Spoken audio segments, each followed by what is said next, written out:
Welcome into another episode of Locked On Phillies.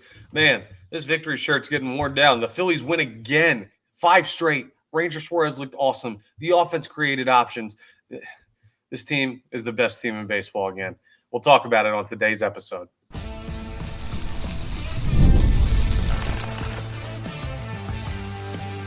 You are Locked On Phillies, your daily Philadelphia Phillies podcast.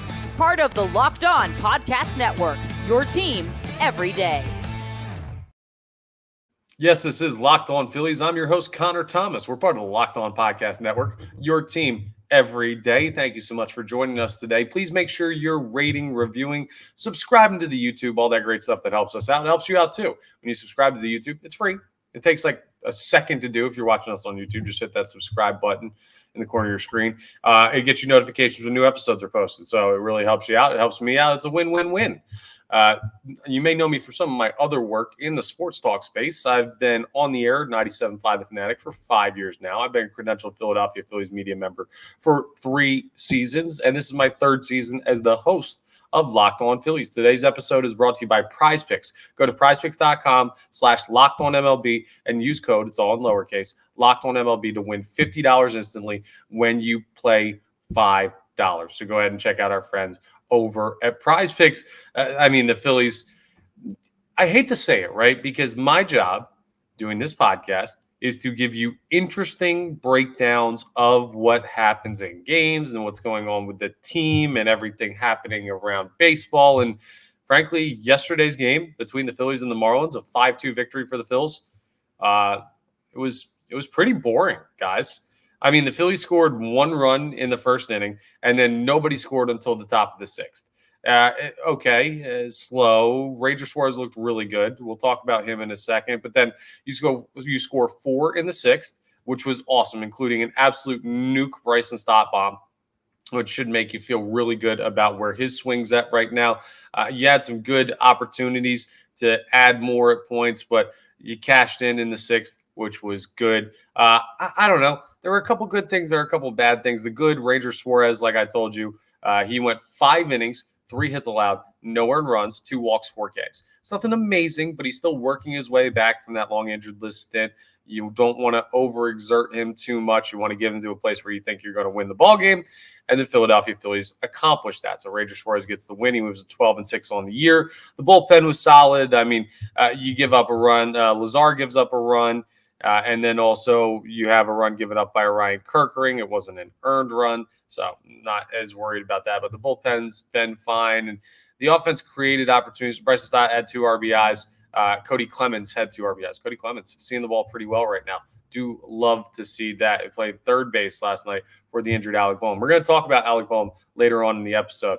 But I don't know, right? Here's the way that I look at it. And this is all due respect to the Marlins. They do have a couple Major League Baseball players on that team. They have a couple guys that I don't think are Major League caliber. At 52 and 88, Jake Berger is a good player. And outside of that, I don't know, man. What do they have? So I don't want to call them like a AAA team, but they kind of are. Not so much. The White Sox might be a AA team, but the Marlins are probably like a AAA caliber team.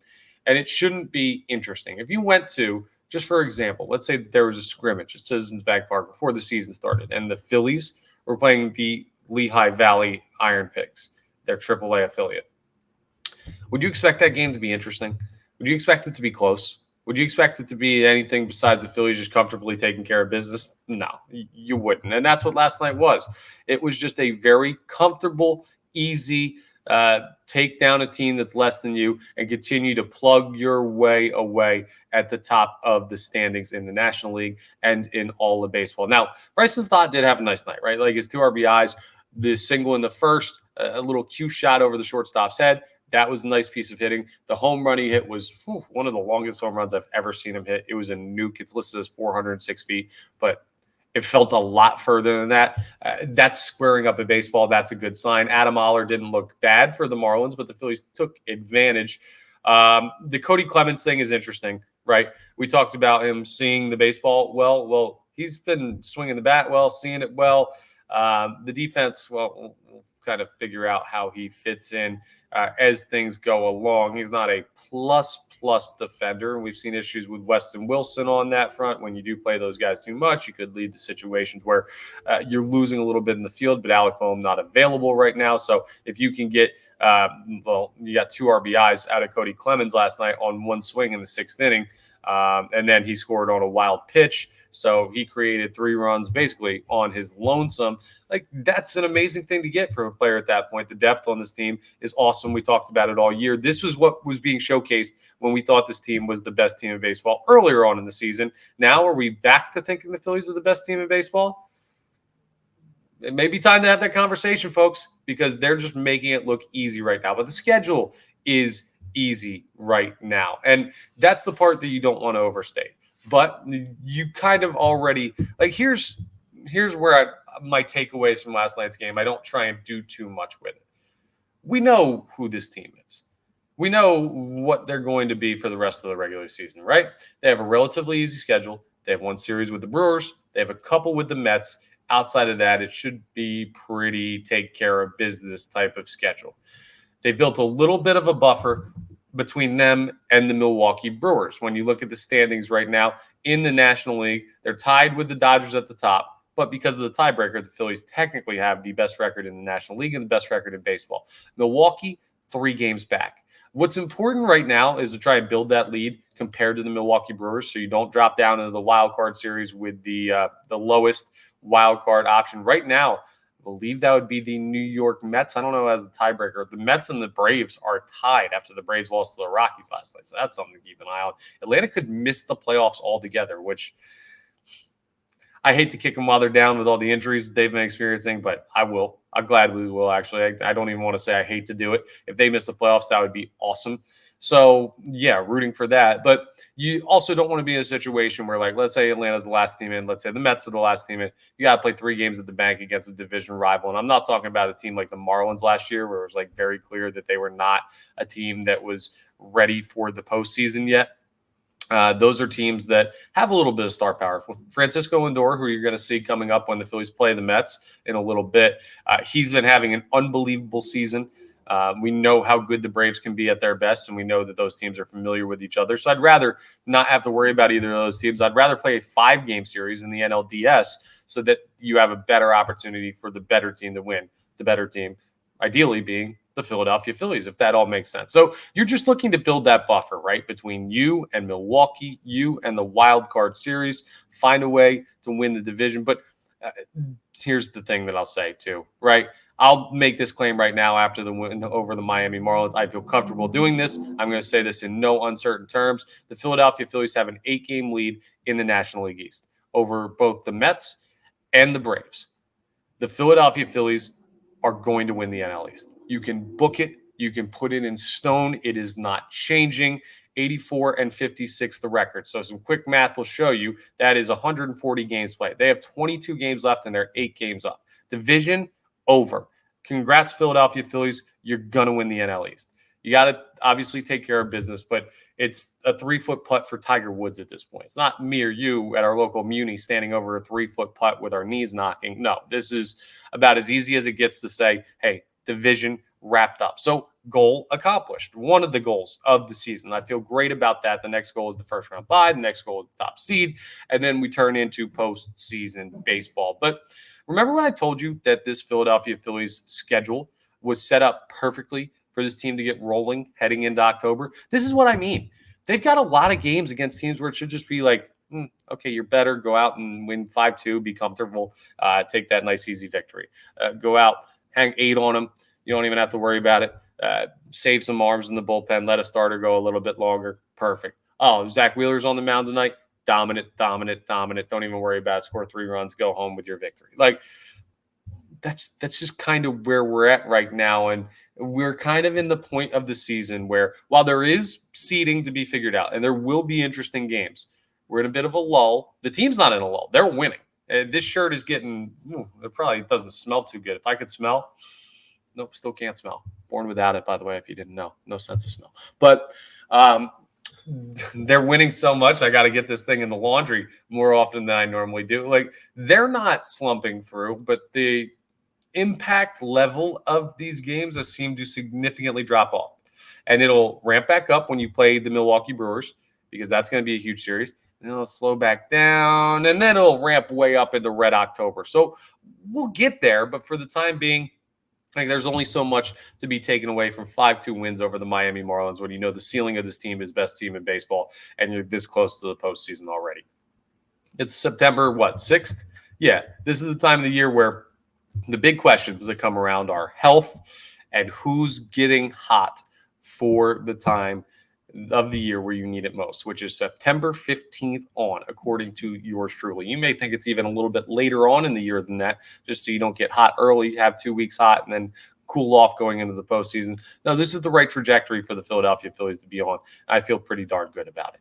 Coming up next, we're going to talk about the Phillies potentially making this 6 wins in a row. They send Wheels to the mound tonight, and it's a great opportunity to take another game against the Marlins. Are they capable of doing that? Well, I don't think there's many things that Zack Wheeler isn't capable of doing. We'll discuss coming up next on Locked On Phillies.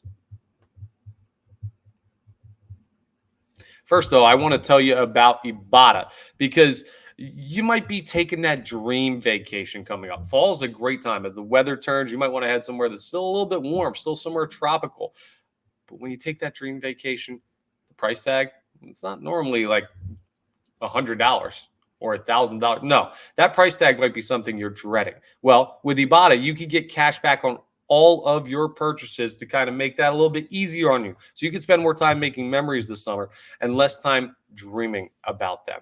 Doesn't that sound great? How do they do it? Ibata is a free app that lets you earn cash back every time you shop. Earn on hundreds of items, from groceries to beauty supplies, even toys. So you can make sure you're beating inflation no matter what you're purchasing. The average Ibata user earns $256 per year. That could cover the cost of an entire shopping trip, that flight you've been eyeing, or the fancy dinner that you've been craving. Makes total sense, right? Other apps give you points that don't really amount to much. Ibata gives you cash, right?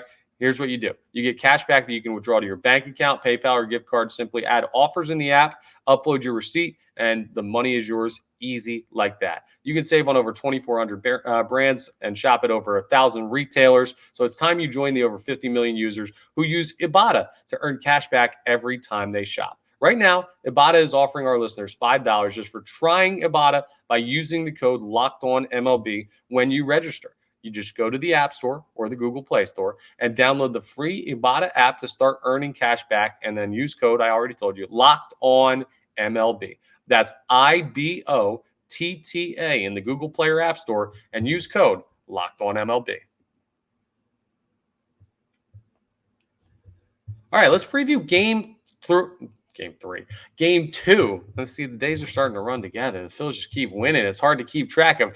Game 2 of the Philadelphia Phillies series with the Miami Marlins. I already told you the big storyline of tonight's game, a 7:10 p.m. first pitch. Now, this may not be the most watched game in the world because I don't know if you've heard, if you're a Philadelphia sports fan, but the Philadelphia Eagles play football tonight. Go ahead and check out our friends over at Locked On Eagles for the latest that you need to know. I don't mind cross-promoting that at all. They do great work over there. I'm a huge Birds fan. I was wearing my Jalen Hurts jersey this morning on the radio underneath the victory shirt, so we had a little double up on Philadelphia sports support. But this could be one of those games where you watch a couple innings and you say, okay, Zack Wheeler's dealing. We know that we're in a situation you can win this ball game. And that's kind of the key to this one, right?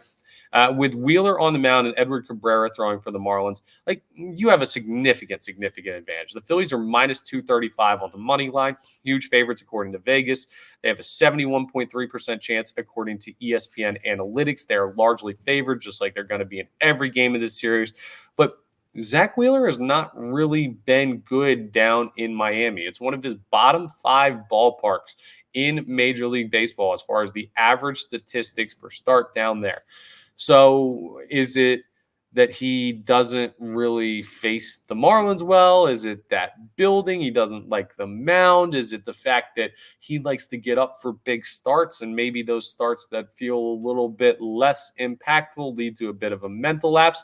I don't know. I don't know what it is. It could be that he likes the crowd noise and likes to feel like he's pitching in an actual Major League Baseball game. And it's hard to get that feeling down in Miami, especially when that team is 52-88. Whatever the case, I'd love to see a great start from Wheels. His whip, .98, His ERA, 2.63. He's on pace to be in the Cy Young conversation. If it ended today, he'd probably be second in the National League to Chris Sale down there in Atlanta. There's nothing to say that can't make a quick little flip-flop at the end of the season, though Chris Sale is fully deserving of the Cy Young if the season ended today, but it doesn't. So Wheeler's pitching for some individual potential accolades, and he's also pitching incredibly this year, helping the Philadelphia Phillies get to where they need to be. Edward Cabrera has a 5.33 ERA and a 1.47 WHIP. He's allowing a base runner and a half an inning. He's allowing about more than 5 runs per 9, which means probably per start, 76 innings. You're looking at, you should be able to score 3 or 4 off of Edward Cabrera in probably the 5 innings he's going to go. 5, maybe 6 innings he's going to go. I feel very good about the Philadelphia Phillies' ability. Hey, look at it. Another righty. Who would have guessed? A long stream of righties, which is something interesting to keep an eye on. I've been mentioning this over and over and over again. I think the only righty or non-righty they faced as a starter for the past 2 weeks has been Max Fried in that Braves series. Everyone else has just been righty, which means this team's in a groove.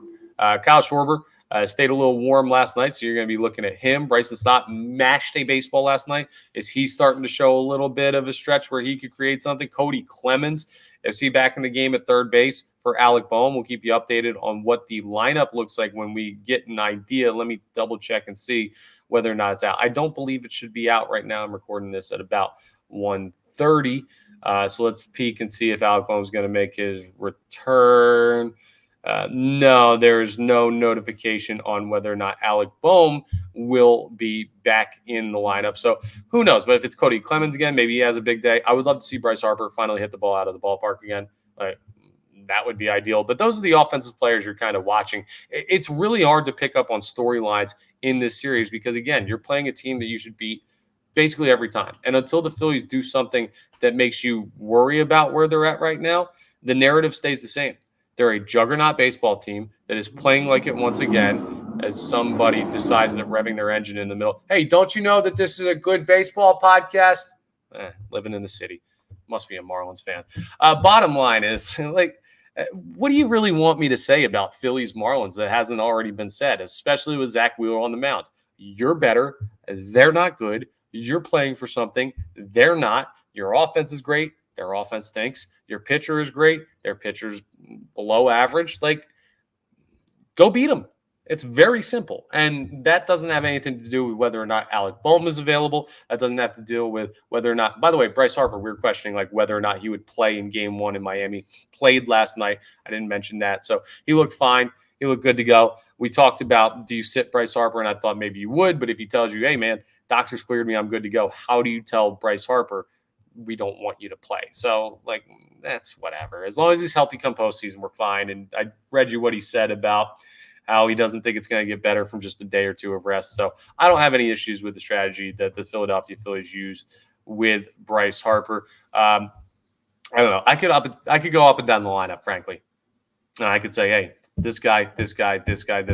Basically all of them should have big days against Edward Cabrera. He's not that great of a pitcher, and he hasn't been having that great of a year. One thing I do want to bring up that I want to see, though, what you can't do, and Johan Rojas made this mistake yesterday, what you can't do in a sleepy environment down in Miami, not that it's going to cost you ball games, but it's just not good practice. It's building bad habits, and I don't want to see this baseball team do this in September. I'm going to start sounding like folks sounded in July. Now, the difference is I'm doing it at an appropriate time of the year when I need to start seeing this team tighten things up because postseason is right around the corner. But what I can't see is Adam Oller walk 1 and then walk 2. And you get into a situation where it's okay, you have now bases loaded and you've seen 2 straight walks and not many competitive pitches in those at-bats, pretty quick walks. And Johan Rojas comes up and immediately hits a ground ball to second base. That's a double play that gets him out of the inning. That's just a miserable approach at the plate. I don't know if that leads to Rojas sitting tonight and not getting the opportunity to play. If you're going to send a message to a player, well, the Miami Marlins series is a good time to do that because you should be able to win this game and this series anyway. But you can't, I don't know if that was giving it a bat away. I don't know if that's just a mental lapse. Whatever the case is, you cannot give those opportunities away against a struggling pitcher. That's just bad baseball. And this is a team that you don't have to think too much about with the Miami Marlins. So you shouldn't get into any of those like mental lapses. Take care of the little stuff. Do everything right. You will come out on top of these games. But if you start doing things like swinging at pitches way out of the zone, not eliminating breaking balls that the guy can't spot, seeing two guys get walked and then immediately first pitch grounding into a double play to end an inning, that's the stuff that's going to bother me. It's going to bother Rob Thompson. It's going to lose you playing time. And in the postseason, it's going to kill you when you play better opponents. So tighten that stuff up a little bit.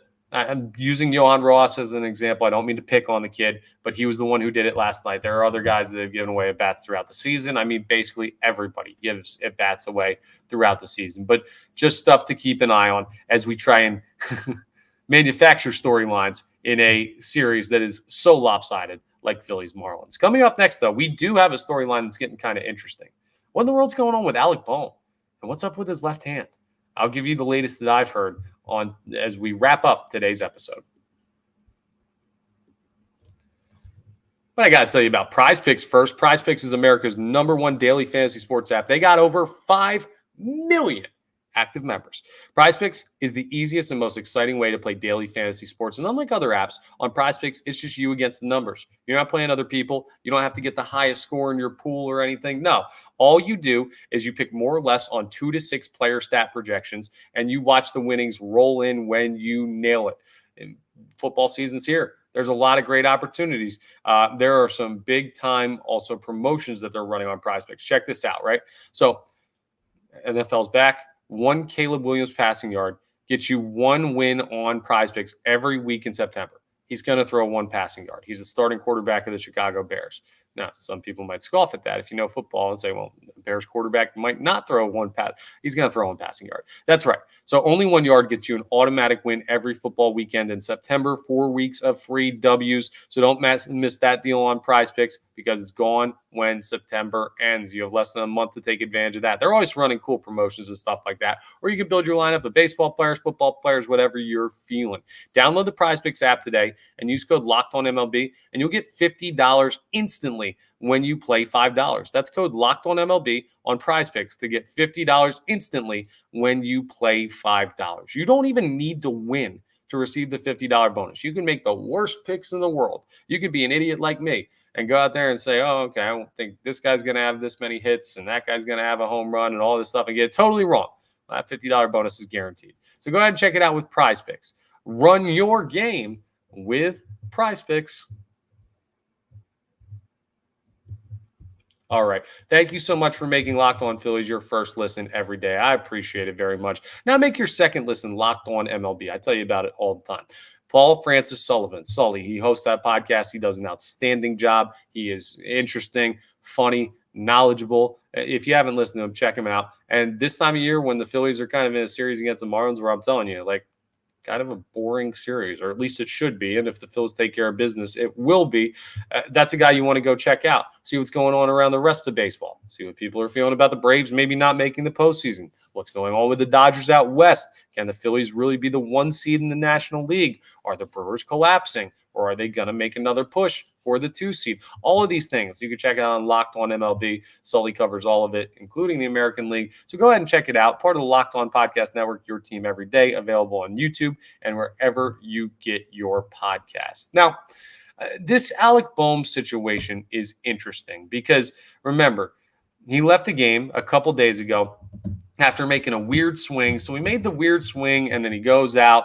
And his left hand has like some soreness and swelling, and he went back out there, or I guess he continued the at-bat, goes out for an inning, then comes out and was replaced by, I believe it was Edmundo Sosa that replaced him in that game at the time.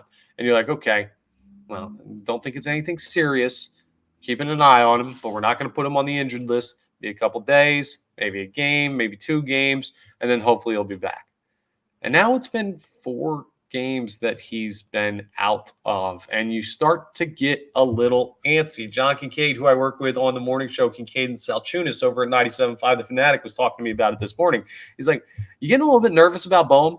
And my answer off the bat was, nah, not really, because if the Phillies tell you it's nothing serious, that probably means that they've done their due diligence to say it's nothing serious. Like, it doesn't seem like it's a break. It doesn't seem like it's anything like major like tendon or muscle related, like just some swelling. The hand's probably a little bit sensitive. It's not going down as quickly as they'd like it to, but hey, they can get things wrong. They can see things weird on scans. So I'm not saying you're out of the woods yet. I'm just saying my gut feeling is he's probably not in too bad of shape.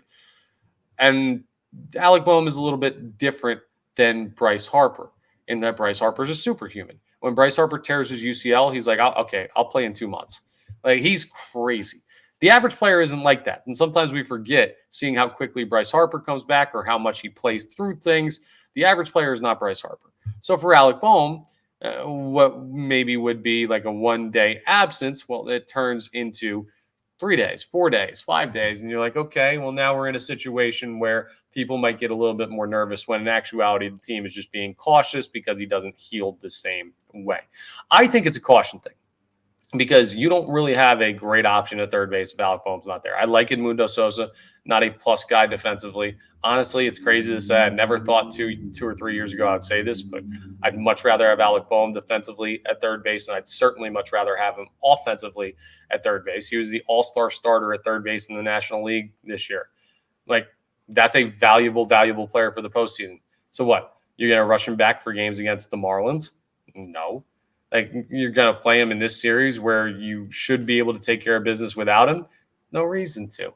And that doesn't say like, oh, well, I'm nervous about it. That says we understand where we're at. We understand where we can get to without Alec Bohm for the time being. Any days you can get away with resting guys right now, you're fine. This is the rest period, right? From now until the 15th. So you have 11 more days. 11 more days? 9 more days. Not a math guy. I've told you a billion times I'm not a math guy. Please don't make fun of me in the comments. You have 9 more days until you hit that stretch where it's just like, okay, we go from you can rest guys to we better start getting guys back in the lineup, ramping them up. You have to play so that you're seeing pitching, so that you're hitting the ground running in October. And that's when we'll start to get nervous about Alec Bohm, but I don't see any way it takes it that far. Now, they could always go back and put him on the injured list and retroactive him to the day that he sustained the left hand injury. But what I'm hearing is it could be like tonight, tomorrow. Like, it could happen quickly in the series that he is back. He is down there in Miami with the team. If it was anything more serious, he wouldn't have traveled. They probably would have sent him back to Philly. So who knows? But I wouldn't get overly concerned. I'm going to knock on wood here. But the Philadelphia Phillies, I can't believe I'm saying this. This is a stupid thing to say, but I already started the thought, and I don't want to leave you on a cliffhanger if you're sitting at home listening or watching. The Philadelphia Phillies have dodged a lot of bullets injury-wise this season. Think about it.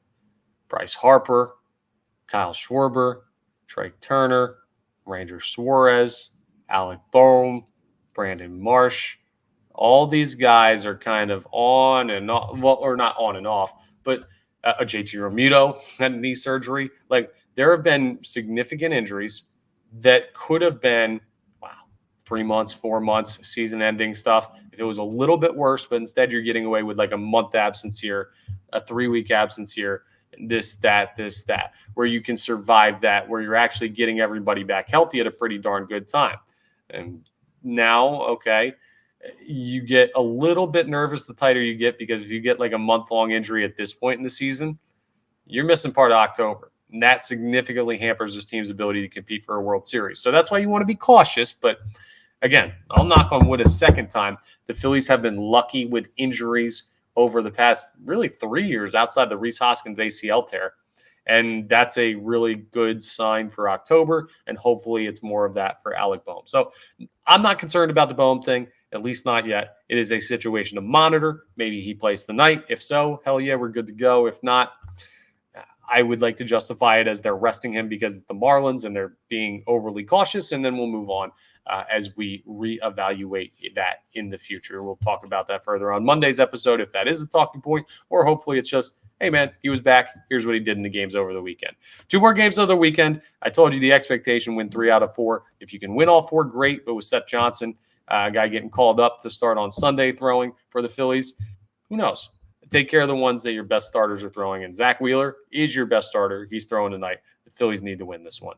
That's all for today's episode of Locked On Phillies. Thank you so much for checking us out. I really do appreciate it. Please make sure you're rating, reviewing, subscribing to the YouTube, all that stuff that really helps us out that I told you about at the top of the episode. One more time, we're part of the Locked On Podcast Network, your team every day. We've got the weekend coming up. I'll talk to you on Monday. Hopefully it's a series win and maybe even a series sweep.